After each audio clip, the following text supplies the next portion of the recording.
então, falando do nosso trabalhinho, que a gente ficou de fazer, né? Quem conseguiu fazer, quem não conseguiu é só acompanhar. Nós vamos, aquelas 3 perguntas que eu coloquei lá, no meu olhar, né? Que é aquilo que eu falo sempre, cada um tem o seu olhar, cada um tem a sua reflexão. Os evangelhos não têm só uma explicação, ou uma tradução, ou uma revelação, tem várias, né? Depende da experiência, do sentimento, de cada um, né? Então, no meu olhar, eu tirei aquela sequência de 3 perguntas e tem uma passagem no nosso capítulo que, para mim, resume aquele ensinamento ali, né? Mas a gente vai fazer um acordo, tá? A gente vai deixar, eu preparei um quadrinho para a gente trabalhar essas perguntas no final. Nós vamos passar pelo trecho. Quem não fez, né, mas leu as perguntas, né, pode identificar. Quem fez vai identificar, mas a gente só vai entrar nos comentários no final, tá bom? No final, eu vou colocar as 3 perguntinhas e aí sim, quem conseguiu fazer ou quem conseguiu agora na nossa leitura identificar, no final a gente vai entrar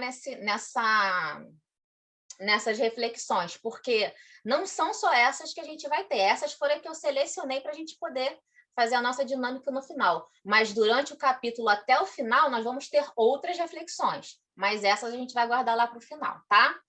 Alguém quer falar alguma coisa? Ou a gente pode começar. Então vamos lá. Passar bem rapidinho aqui no que a gente já viu, né? Acho que todo mundo estava no último estudo, né? Mas esse capítulo, Fidelidade a Deus, é aquele momento que os discípulos começam a criar uma confusão na cabeça deles diante daquelas instruções que o mestre deu, que não foram fáceis, né? Foram instruções duras, reveladoras já, mas muito duras. E eles estavam com o olhar voltado só para aquela construção daquele reino maravilhoso, e aí vem Jesus e dá aquelas instruções que não foram fáceis para eles ouvir.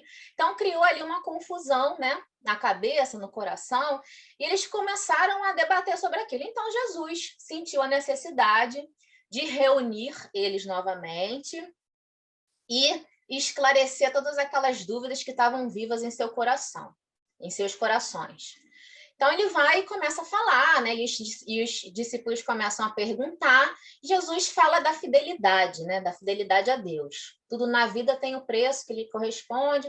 Aí a gente viu esse trecho aqui, né? Na causa de Deus, a fidelidade deve ser uma das primeiras virtudes. Nós fizemos um estudozinho, né? Primeiro para entender qual é a causa de Deus, que Jesus falava nessa frase, a gente se lembrou que o seu reino se estabeleça na terra, que essa é uma construção no coração do homem, né? Não é uma construção material, exterior, mas é uma construção no coração do homem, e que é um ato íntimo de cada um consigo mesmo e com Deus, né?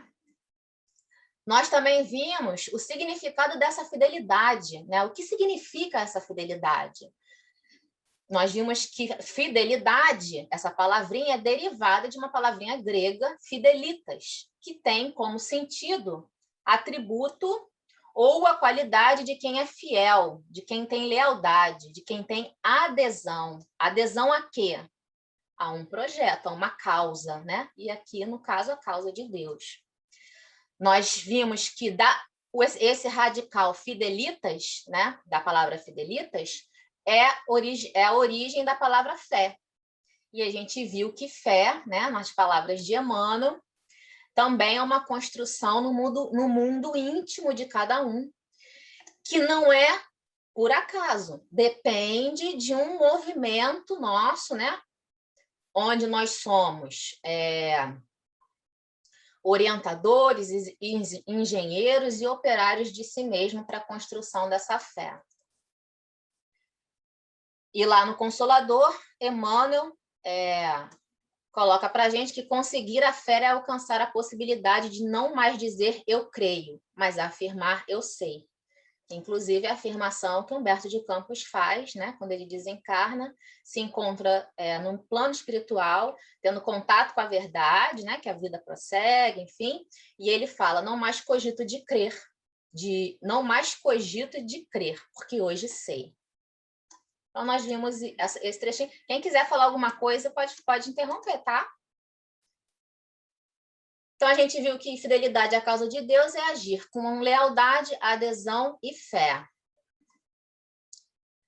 Outro trecho que essa parte primeira traz para a gente é que Jesus fala que Deus é fiel a nós desde sempre, né?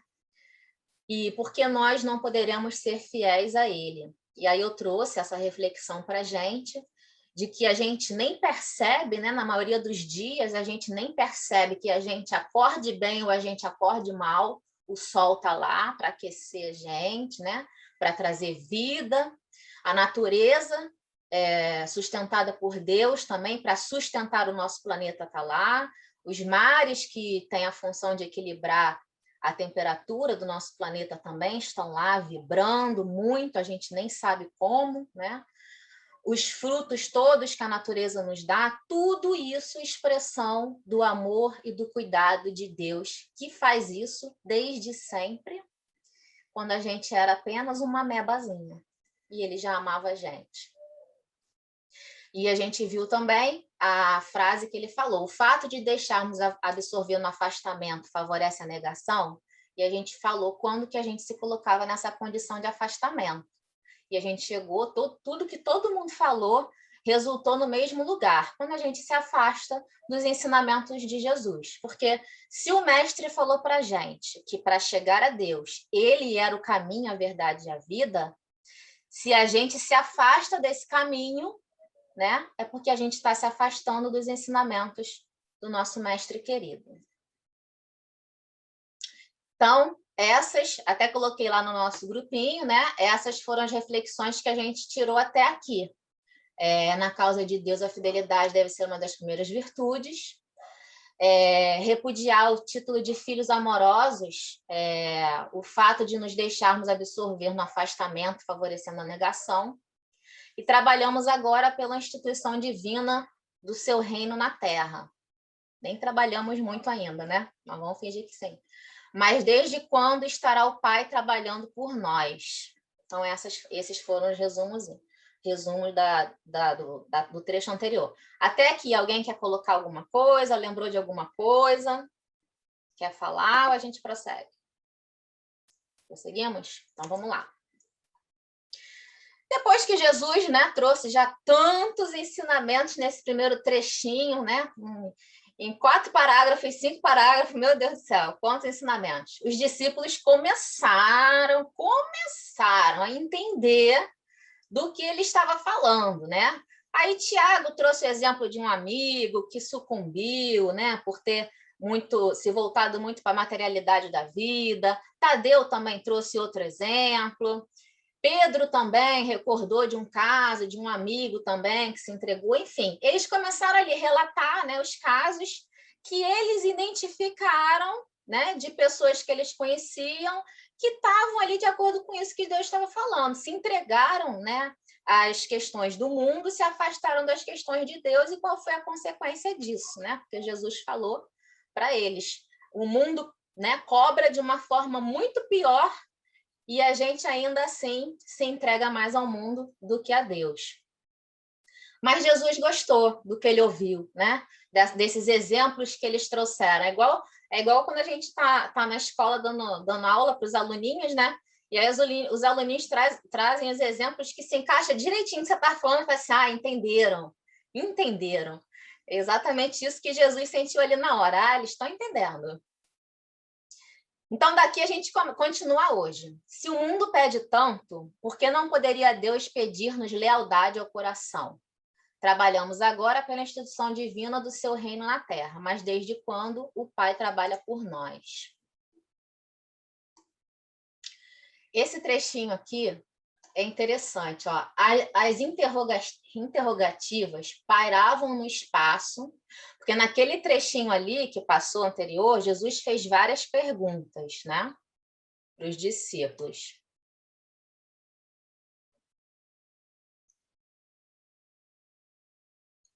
Se o mundo pede tanto, por que não poderia Deus pedir-nos lealdade ao coração? Trabalhamos agora, mas Deus trabalha desde sempre por nós. Então, ele fez ali 3 perguntas para continuar o seu discurso. E essas perguntas, olha como o Humberto de Campos coloca aqui, ó, as interrogativas pairavam no espaço, sem resposta dos discípulos. Porque, acima de tudo, eles ouviam o que lhes dava o próprio coração. A gente faz isso o tempo inteiro. Quando a gente está com aquela coisa muito dura no nosso coração, às vezes a espiritualidade está gritando no nosso lado, né? A gente pede ajuda, mas a gente não escuta ajuda, porque, na verdade, a gente não quer ouvir, né? A gente quer ouvir o que está dentro da gente. A gente briga para manter dentro do nosso sentimento o que a gente quer que seja, né? Mas não o que é a verdade da vida. Então, isso é interessante, eles ouviam, por que eles não conseguiam explicar nem entender as perguntas que o mestre falava? Porque eles ouviam a que lhes dava o próprio coração. Eles estavam ainda presos àquilo que eles formulavam como correto dentro deles, né? Muitas vezes a gente lê uma página, né? A gente está precisando ler uma página ou ver uma palestra, né?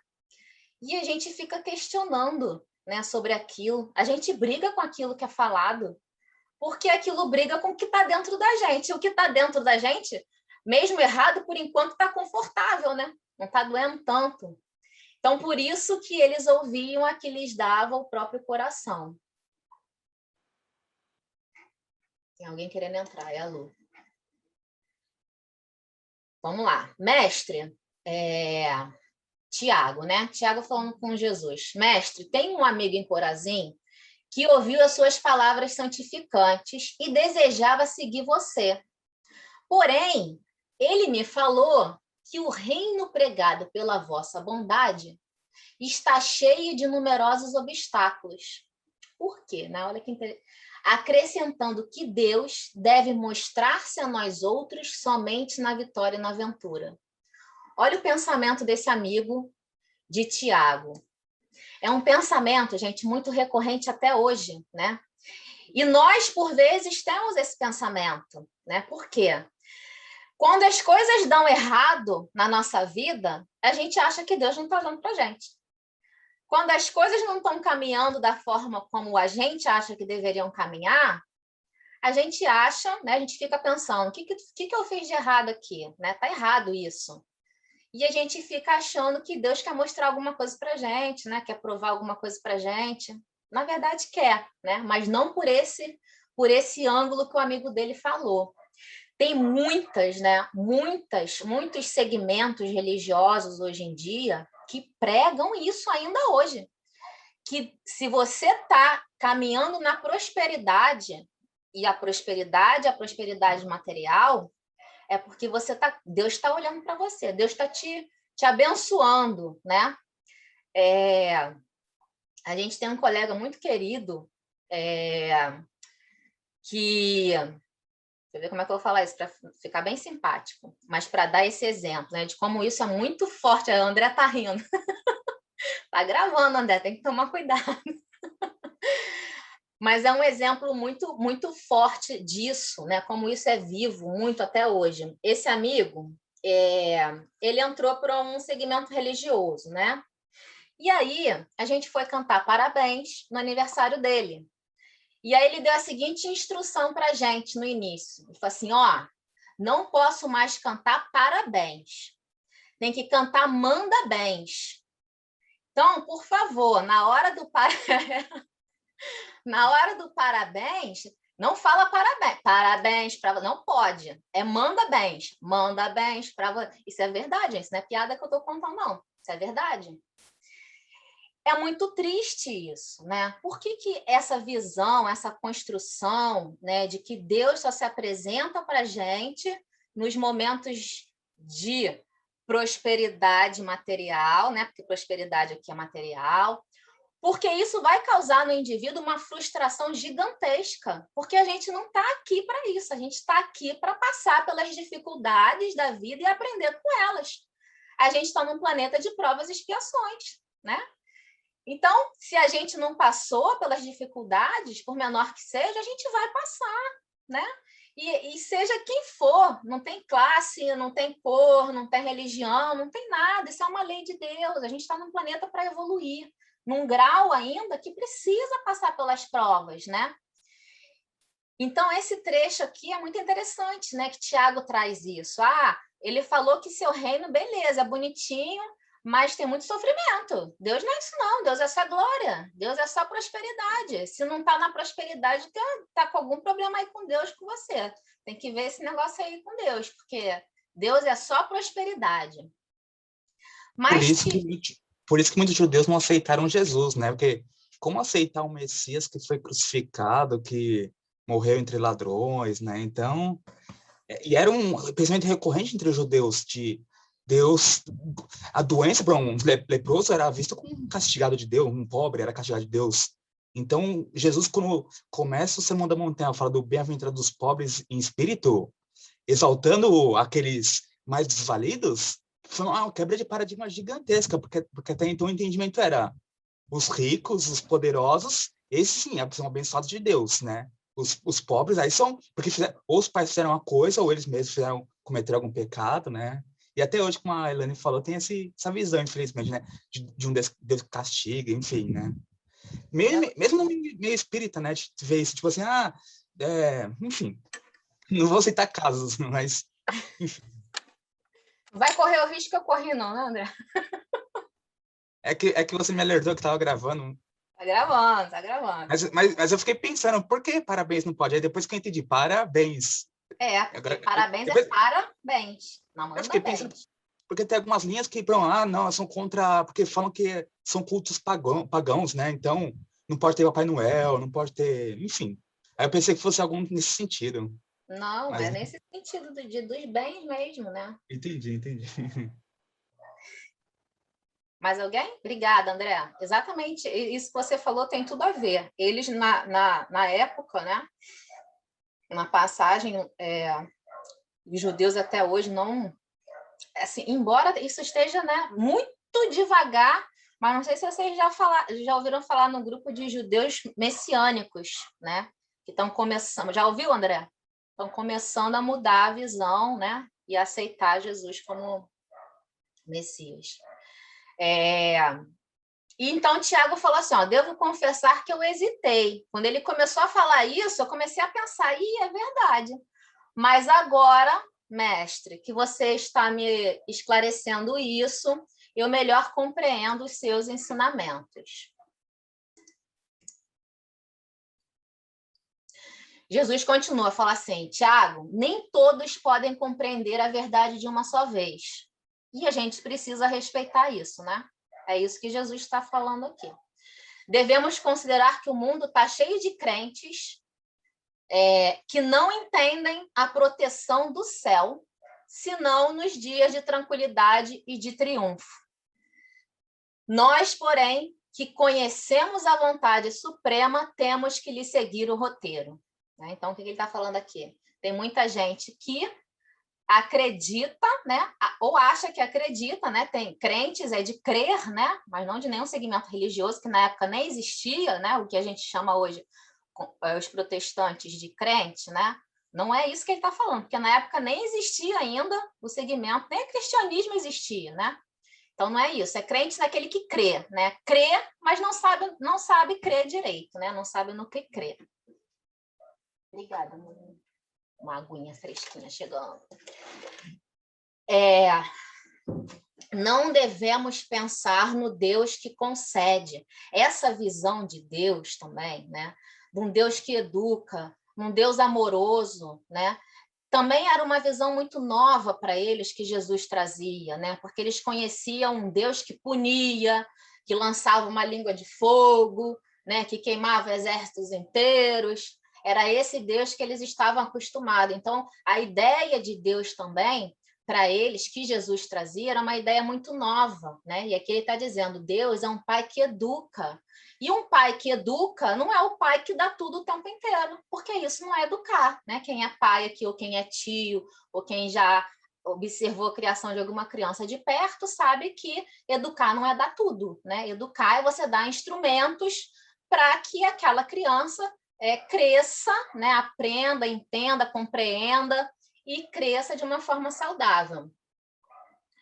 No Pai não no Deus que recompensa, né?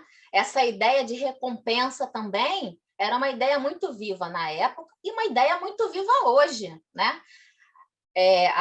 Vou fazer uma promessa para isso, vou fazer uma promessa para aquilo, esperando o quê? Uma recompensa, né? Vou fazer não sei quantas preces, esperando o quê? Uma recompensa, né? E tá Um ato de longe. caridade, né?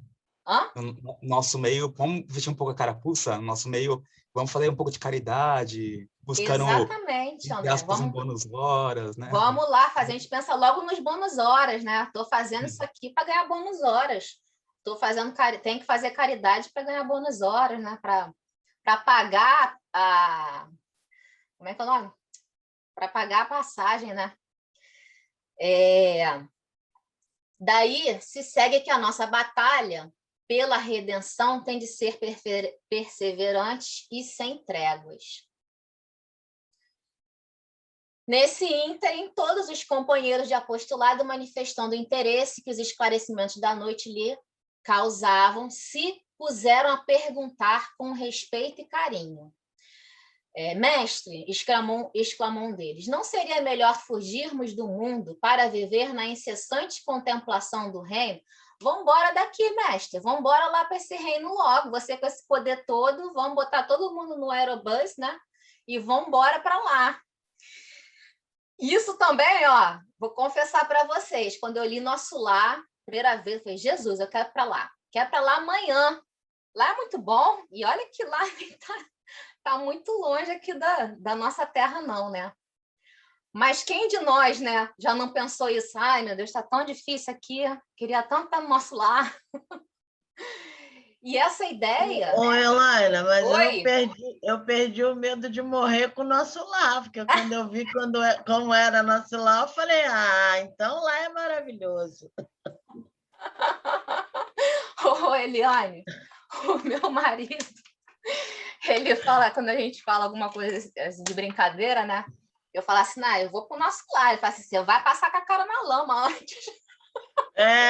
Só essa parte. Com a cara na lama, não? Essa parte aí que não é muito legal, mas vamos lá. Se depois a gente vai encarar aquela parte boa, vale a pena estar com a cara na lama, né? Mas, engraçado também, que essa ideia, né, de viver num mundo de contemplação também é uma ideia que vigora até hoje para determinadas pessoas, né? Que acham que que depois da morte, né, vai ter um mundo de contemplação, né? Vai ser um mundo, quem for para o céu, né? Quem vai para o céu tem um mundo de contemplação e vive lá na contemplação. E acho isso bom, eu ia ficar entediada, né? Não tem uma louça para lavar, não tem uma roupinha para passar, não tem nada, não. Fica aqui só olhando o céu, é isso mesmo? Mas até hoje essa ideia de contemplação existe. E era o que o discípulo estava falando ali para Jesus. Falou assim, mestre, vamos embora. Para que a gente vai ficar aqui, né? Vamos logo para esse reino de Deus aí maravilhoso e vamos viver lá em contemplação. Aí Jesus traz o ensinamento. Que diríamos do filho que se conservasse em perpétuo repouso junto de seu pai que trabalha sem cessar no labor da grande família? Respondeu Jesus, né? Ele já tinha mostrado para os discípulos o quanto Jesus trabalha por nós e desde quando. E aí a gente vai, né, para o mundo espiritual ou para o céu, seja lá o nome que dê, e Deus fica trabalhando e a gente contemplando, né? Isso também é bom, né? Só que não. Essa pergunta aqui é boa também. Mas de que modo se há de viver como homem e como apóstolo do reino de Deus na face deste mundo? Inquiriu Tadeu. Gente, até hoje, né? Como que a gente vive como cristãos, né? Como que a gente consegue viver, se esforçar para viver como cristãos, né? na face desse mundo turbulento que nós estamos? É uma pergunta que a gente se faz também, né? Todos os dias. E é difícil, né? Porque para nós, né, espíritas, a gente sabe que viver como cristão, né, seguir os ensinamentos do Cristo, é muito mais do que só não querer o mal, né? É muito mais do que só fazer o bem. É se esforçar para não vibrar, né, o mal para o planeta, é se esforçar para não querer o mal para o outro, é se esforçar para um monte de coisa. Tá tudo lá no Homem de Bem, capítulo que a Raquel adora, do Evangelho. Tá tudo lá, é o roteiro, é aquilo ali, né? Para quem não leu ainda, leia. O Homem de Bem lá no Evangelho segundo o Espiritismo.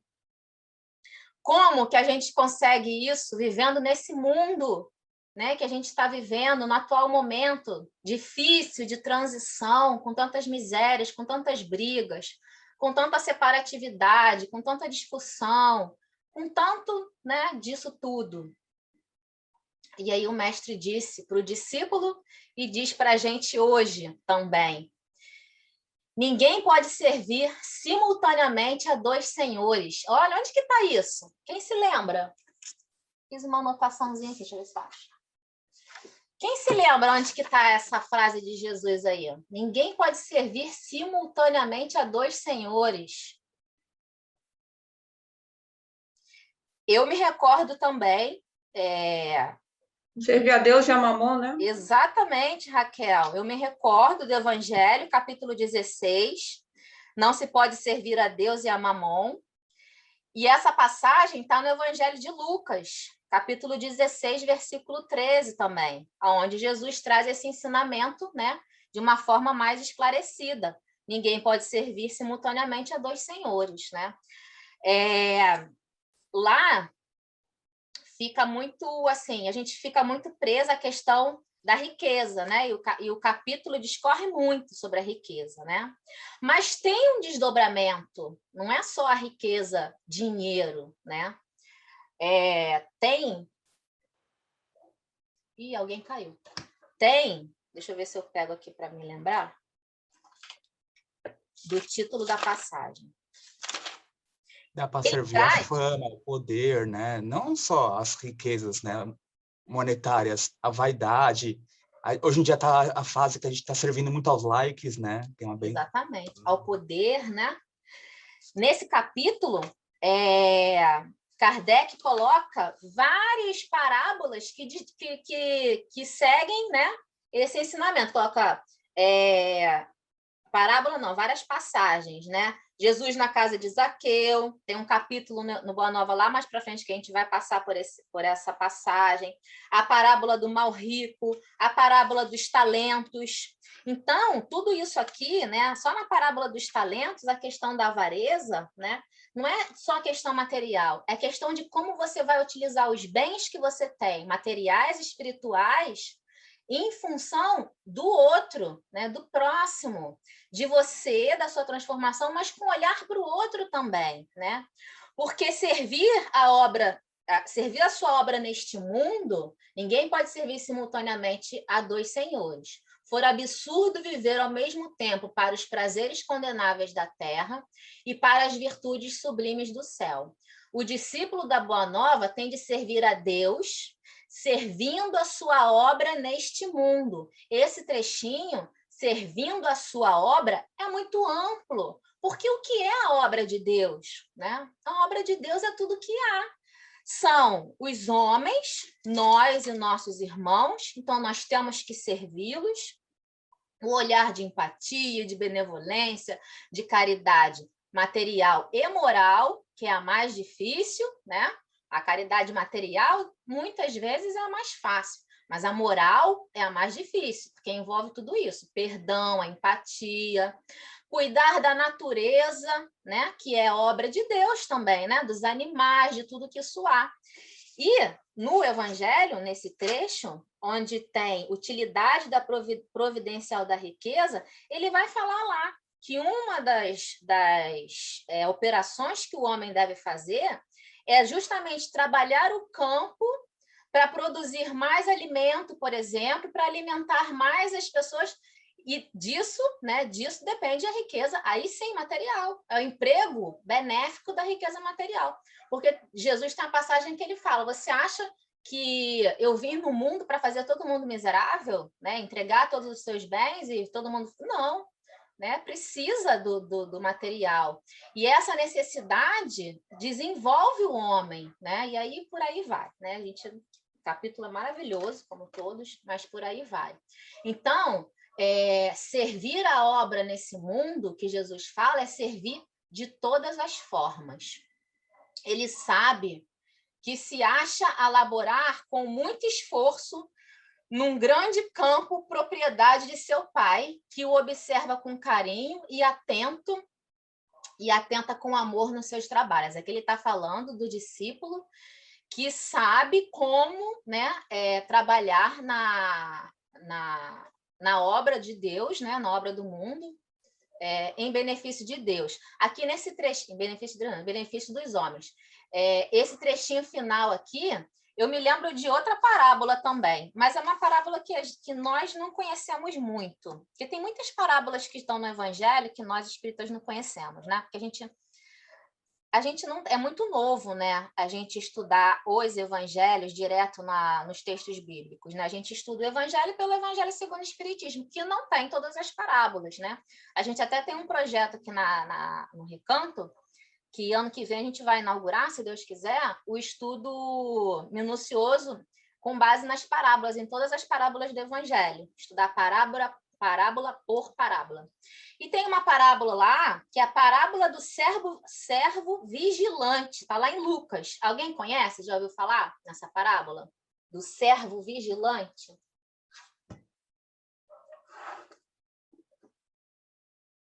Deixa eu ver se eu abro aqui. Lucas 12. Inclusive, na tradução do Haroldo, ele usa exatamente esse título para esse trecho. Não dá para ler, que é grande, né? Mas fala justamente disso.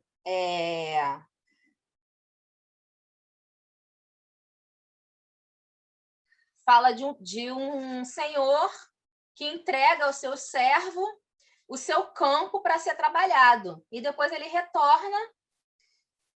Aquele, porém, que não soube se fez coisas dignas de açoite, será açoitado, poucas vezes. A todo aquele que muito foi dado, muito lhe será requerido.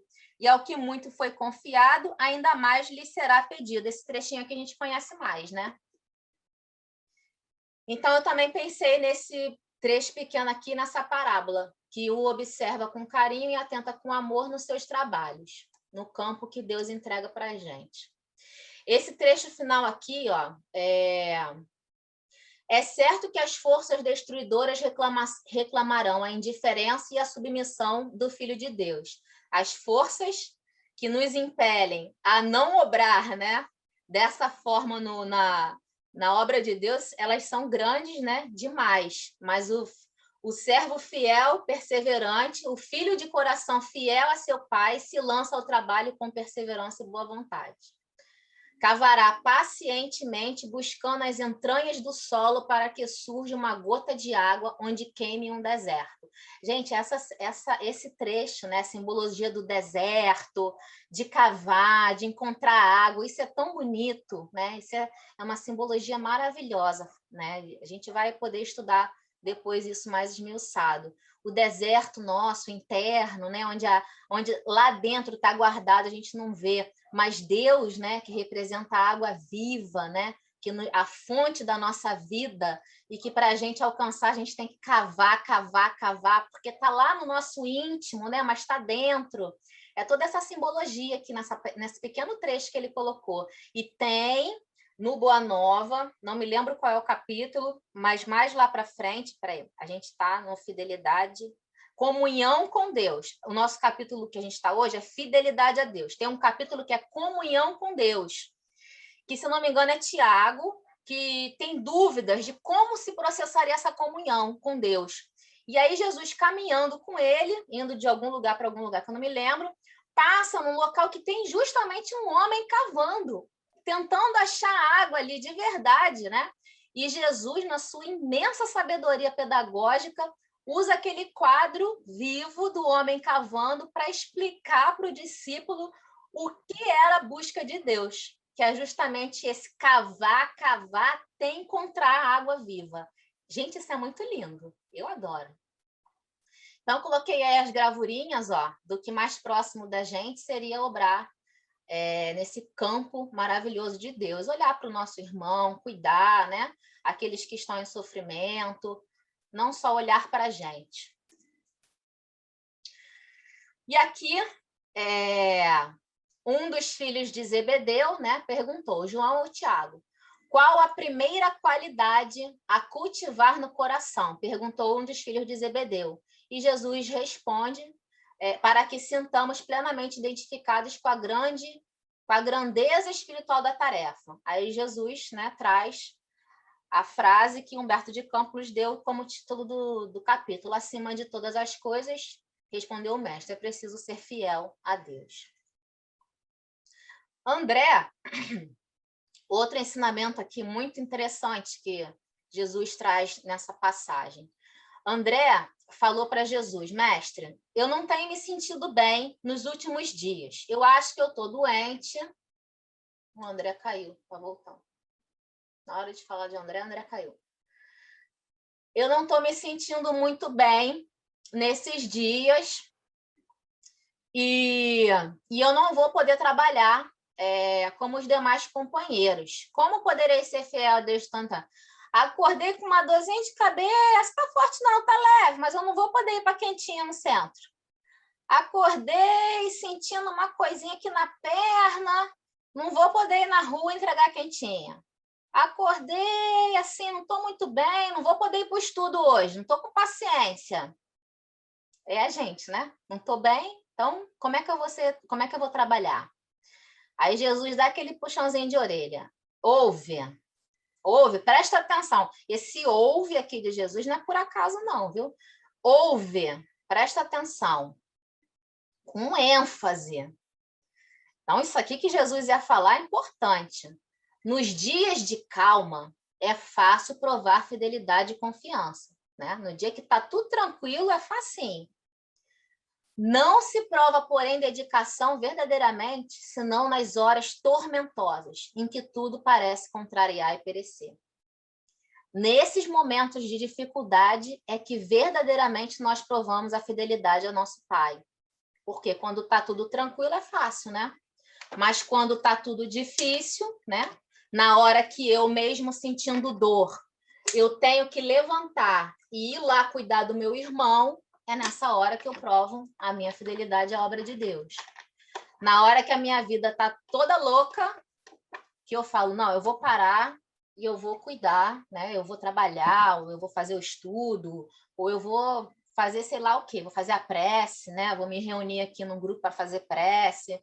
É nesse momento, Jesus que falou, né?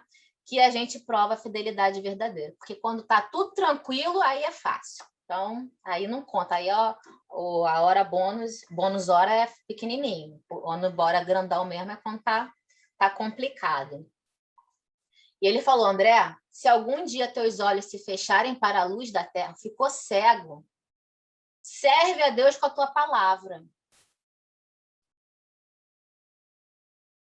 E com os seus ouvidos. Se fica mudo, toma a si mesmo a charrua, valendo-se das tuas mãos, que ainda que ficassem privados dos olhos e da palavra, das mãos e dos pés, poderia servir a Deus com a paciência e a coragem.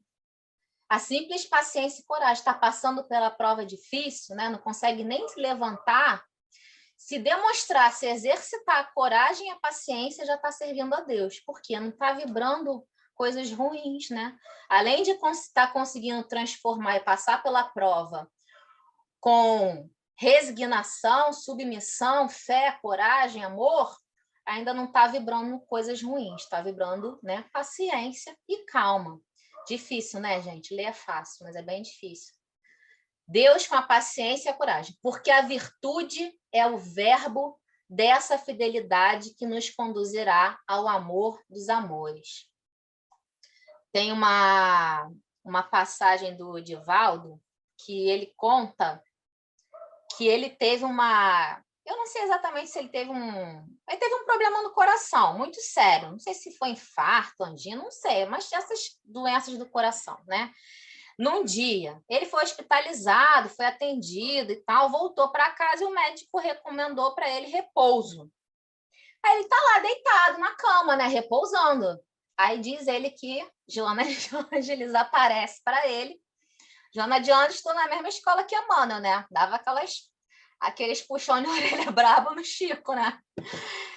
Joana aparece para ele e fala assim: tá deitado por quê? Aí ele: você não sabe o que aconteceu comigo? E ela fala assim: sei, mas está todo mundo lá na mesa mediúnica esperando você para trabalhar, para acolher os nossos irmãos em sofrimento. Levanta que eu já estou indo para lá já. E ele teve que levantar, né?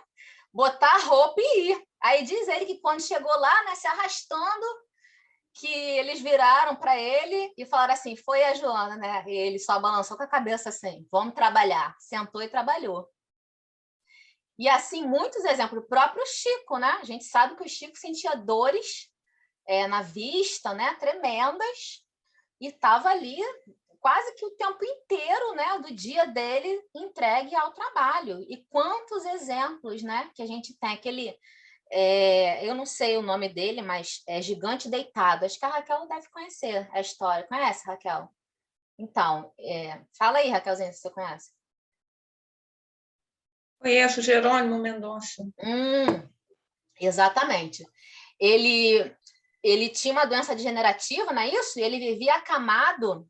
Quem não conhece, se jogar o nome dele, ou Gigante Deitado, ou Jerônimo Mendonça na internet, vai ver que ele era transportado com a cama. Não era isso, Raquel? Ele era transportado com a cama para fazer os trabalhos dele, de caridade, né? Enfim, escreveu livro, ajudava muita gente assim, muita gente. Tem uma história também da Madre Teresa, né? Que ela tá... Acho que é a Madre Teresa. Se eu errar o nome, vocês me desculpem, mas acho que é a Madre Teresa.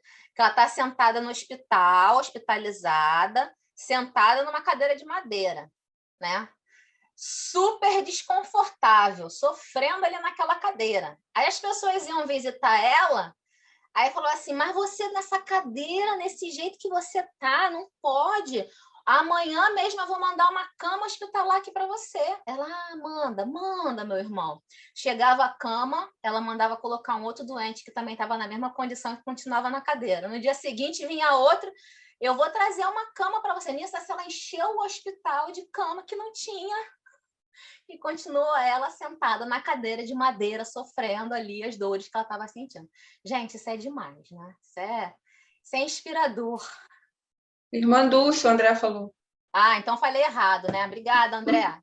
Eu troco uma pela outra. Aonde que o André falou? No bate-papo? Irmã Dulce fazia Desculpa, André, fala. Não, é que a internet tá meio lenta, por isso que eu mandei pelo bate-papo. Pode falar, Raquel.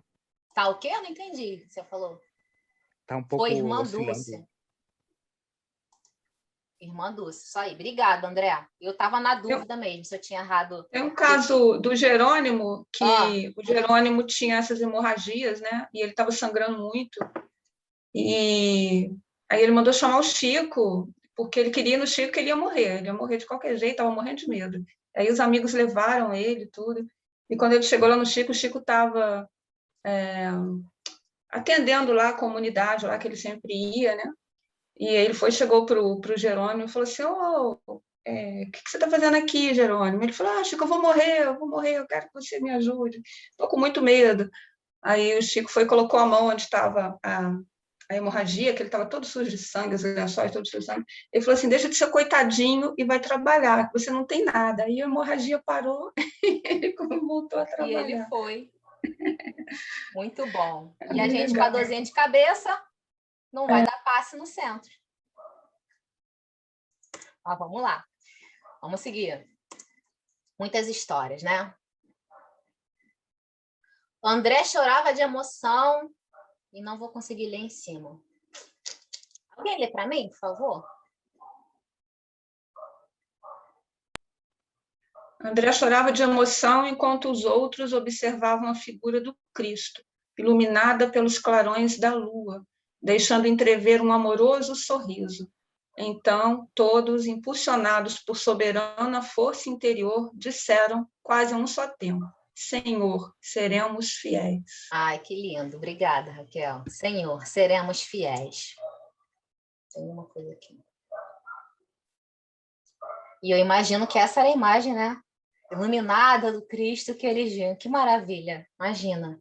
Jesus, então, continuou a sorrir, como que sabia a intensidade da luta, né? Aquele sorriso de canto, assim, né? A ser travada, e conhecia a fragilidade das promessas humanas, assim como a gente também, né? Entretanto, do coração dos apóstolos jamais se apagou a lembrança daquela noite luminosa de Cafarnaum, areolada pelo ensinamento divino. Humilhados e perseguidos, crucificados na dor e esfolados vivos, tirando João, souberam ser fiéis através de todas as vicissitudes da natureza, transformando suas angústias e seus trabalhos num cântico de glorificação sobre a eterna inspiração do Mestre, renovaram a face do mundo. Muito bom, né? Alguém quer falar? Tem alguém caindo direto. Pra gente, agora sim, a gente vai entrar na nossa reflexãozinha.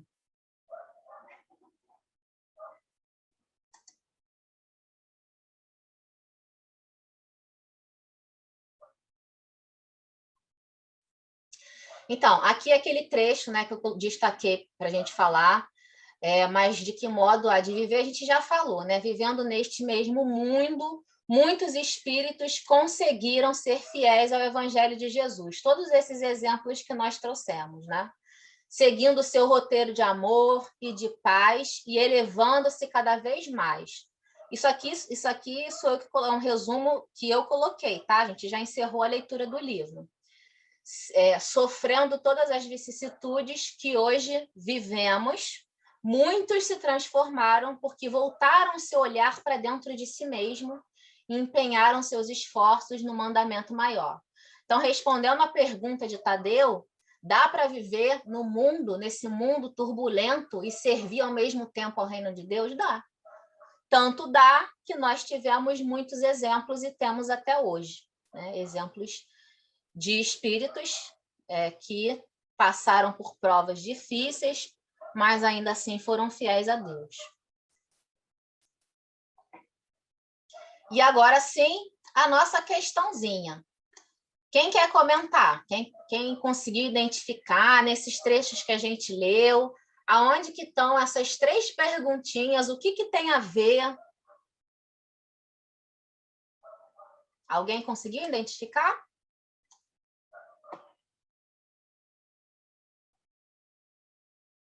Vamos lá. Das leis morais. Está lá no capítulo 2, Lei de Adoração.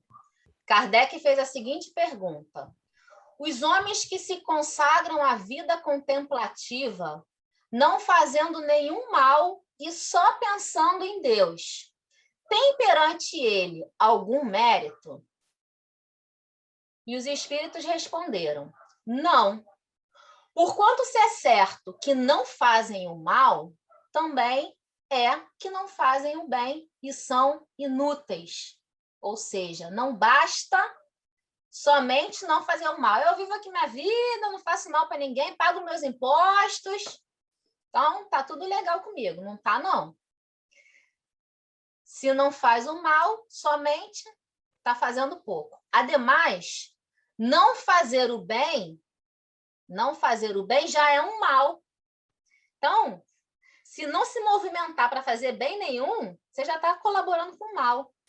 Deus quer que o homem pense nele, mas não quer que só nele pense, pois que lhe impôs deveres a cumprir na terra. Quem passa todo o tempo na meditação e na contemplação, nada faz de meritório aos olhos de Deus, porque vive uma vida toda pessoal, inútil à humanidade, e Deus lhe pedirá conta do bem que não houver feito.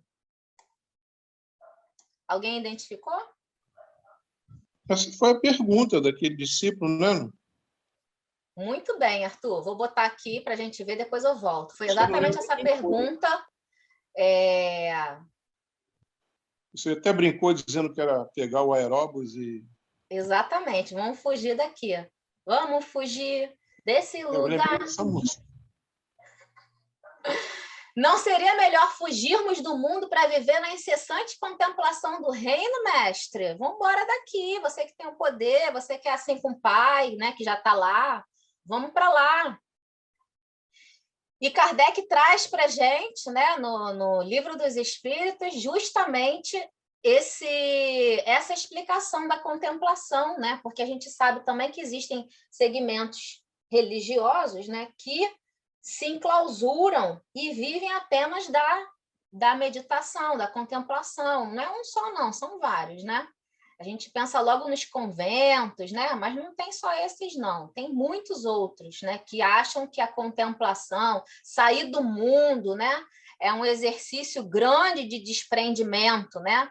Vou sair desse mundo, entregar a materialidade. Tem um filme que o Marcos, meu marido, gosta muito, não vou lembrar o nome agora, se o André tiver aí lembrar, André é bom também, acho, de filme. Não vou lembrar nem em inglês nem na tradução, mas o filme é o seguinte: um rapaz americano que a família insistia, né, aquela coisa de fazer economia para pagar a faculdade, fez a economia, pagou a faculdade dele, ele não queria fazer, né, e ele era muito avesso às questões materiais do mundo, né, e tudo que se segue a isso. Ele concluiu a faculdade dele. No final, no dia da formatura dele, ele pegou o dinheiro que sobrou, entregou para os pais e sumiu. Foi viver numa floresta, né? Foi se embrenhar numa floresta. E ali, ele achando, né, que poderia viver daquele jeito, que ali ele estaria dando um exemplo maravilhoso de desprendimento material. Não quero viver nessa sociedade doente. Eu quero viver fora dessa sociedade doente. E foi viver lá na natureza. Só que, né, ele tinha um livro, não vou dar spoiler do filme não, mas enfim, ele acabou sucumbindo, né, não conseguiu. Mas a ideia do filme, né, uma das ideias do filme é essa, de que, nossa, olha, ele tinha todo um futuro pela frente, abandonou tudo, né?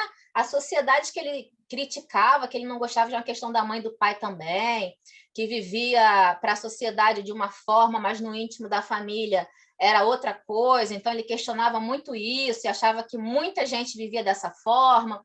Enfim, foi lá para o isolamento dele. Isso né, você se dedicar verdadeiramente a estar fora das coisas do mundo, né? É isso que transforma o homem, né? É isso que te faz evoluir? Está dentro dessa pergunta aqui. Não, né? Porque se você viver isolado, seja no alto da montanha, seja no meio da floresta, seja lá onde for, se você viver isolado do mundo, é fácil viver, né? Você não precisa ter convívio com as coisas erradas, com as pessoas que te perturbam, com as pessoas que te atormentam. Aí é fácil. Aí você não evolui, aí você não transforma, porque é no burilamento que a gente transforma, né?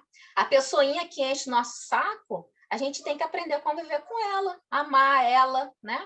E não se afastar dela, nunca mais ver ela na nossa frente. Isso não é transformação, isso não é exercício de amor, né? Então, a lei de adoração que Kardec traz aqui, né, que explica, né, a questão da lei de adoração, relacionada à vida contemplativa, né, porque tem a explicação da adoração, né? Emmanuel tem até um texto muito bonito que ele fala o que é adorar. Adorar, né, na verdadeira concepção da ideia, é comunhão com Deus, na verdade, né? Mas não essa adoração de simplesmente contemplar enfim. No desdobramento disso, né, que ele fala aqui, ó, Deus quer que o homem pense nele, mas não quer que só pense nele, pois que ele impôs deveres a cumprir na terra. Isso puxa outra questão. Qual é, né, um desses deveres? Aí a gente vai lá para a lei do trabalho. E a pergunta é, por que o trabalho se impõe ao homem? Por que Deus impõe o trabalho ao homem? por ser uma consequência da sua natureza corpórea. Se a gente está numa vida material que exige da gente inúmeras questões, alimento, vestuário, transporte, se a gente está nessa vida material que depende disso tudo, a gente precisa trabalhar para prover isso tudo, né? Então, é isso que ele diz, como a consequência da vida corpórea. Tudo que a vida corpórea exige da gente, a gente precisa construir através do trabalho, né? Porque se a gente viver também, né? Aquele que vive também às custas do outro, também não é bacana, né? Então, ele está fugindo da lei do trabalho. Isso aqui é interessante, ó, o que os espíritos colocam aqui sobre a lei do trabalho. Isso aqui dá para a gente falar muita coisa. É expiação. E, ao mesmo tempo, meio de aperfeiçoar a sua inteligência. Essa expiação aqui a gente vai deixar para depois, porque isso aqui dá discussão, né? Por que a lei do trabalho é expiação? E, ao mesmo tempo, meio de aperfeiçoamento da sua inteligência. Então, voltando, né? Se a gente não exercita a lei do trabalho, se a gente vive em contemplação, a gente não aperfeiçoa a nossa inteligência. Olha como uma coisa desdobra a outra.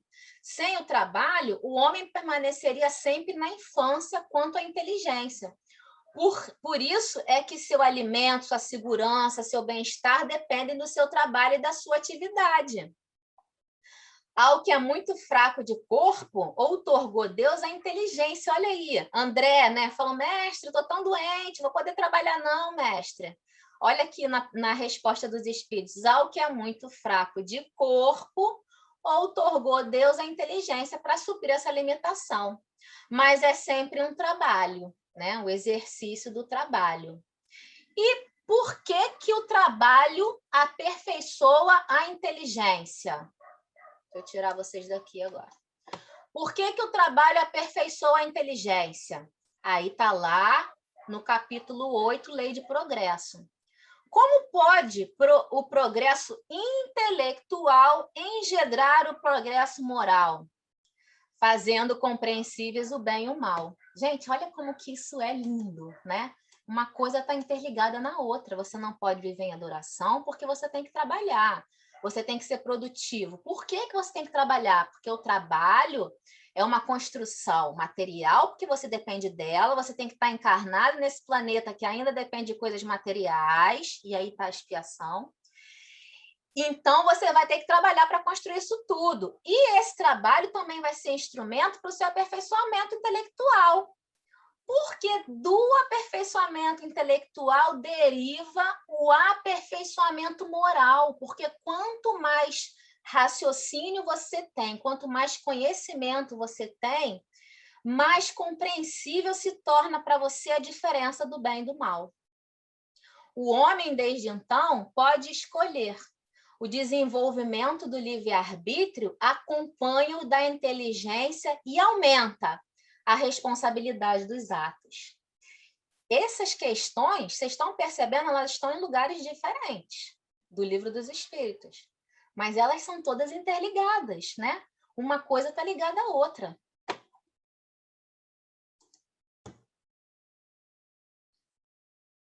E aqui a gente encerra, deixa eu ver que horas são.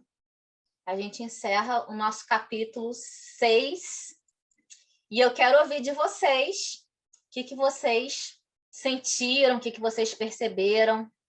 Se vocês acham, de fato, que aquela passagem do discípulo, que Humberto de Campos não fala para a gente quem é, mas que perguntou da contemplação, num trechinho pequeno, né? Se a gente for refletir quanto ensinamento não está ali, né? Só dá uma olhadinha lá, deixa eu ver aqui, Lei de Adoração no Livro dos Espíritos. Assim que eu fui, gente, Lei de Adoração, fui indo, falei assim, meu Deus, quanta coisa, né? Que uma coisinha pequena que Jesus coloca para a gente pode refletir. E aí, meus amores? Raquel hoje está tão observadora ali. Porque meus cachorros estão fazendo muita bagunça hoje. Totozinho está tudo bagunceiro. Aí eles ficam falando junto, eu tenho que ficar calada. Lênia. Mas uma coisa que me chamou muita atenção nesse texto foi até um pouco antes dessa pergunta, quando ele fala da vontade de Deus ali. que ele fala que dos 2 vezes lá, né, que Deus, que a gente sempre fica querendo, que você até contou a história do seu amigo, né? Eu fiquei me lembrando muito do que o André falou semana passada, do que tinha a ver com a parábola da ovelha perdida, né, que a gente estava estudando, e fiquei pensando que muitas vezes a gente pede a Deus as coisas, e de tanta gente pedir, ele acaba dando para que a gente aprenda. Olha, isso não foi legal para você, por que você ficou pedindo? Não queria dar porque não era bom, né? E da ovelha perdida me lembrou muito isso, que nenhuma ovelha vai se perder, claro, mas às vezes, quando o pastor não pode ir buscar a ovelha, o pastor manda o cachorro, né? E o cachorro às vezes traz a ovelha pelo pescoço. Então, às vezes, Deus dá as coisas a gente para provar isso, né? Então, que nenhum pai quer o mal da gente, mas às vezes corrigir é preciso que ele seja um pouco mais enérgico, né? E essa da lei da contemplação aqui, o filme é Natureza Selvagem, por acaso? Exatamente, Raquel, é esse mesmo. Muito bom. Ele é angustiante, mas é muito bom.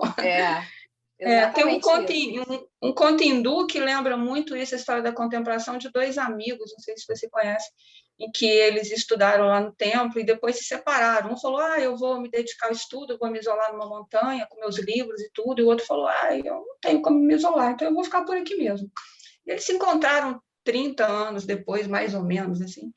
E aí o que tinha ficado isolado estava lá, branco, igual um fantasma, todo branquinho, todo magrinho, todo delicado, né? E o outro tinha engordado, tinha criado barba, estava todo desleixado, careca, e vivendo ali com as pessoas e fazendo um sopão ali quando eles se encontraram perto de um rio.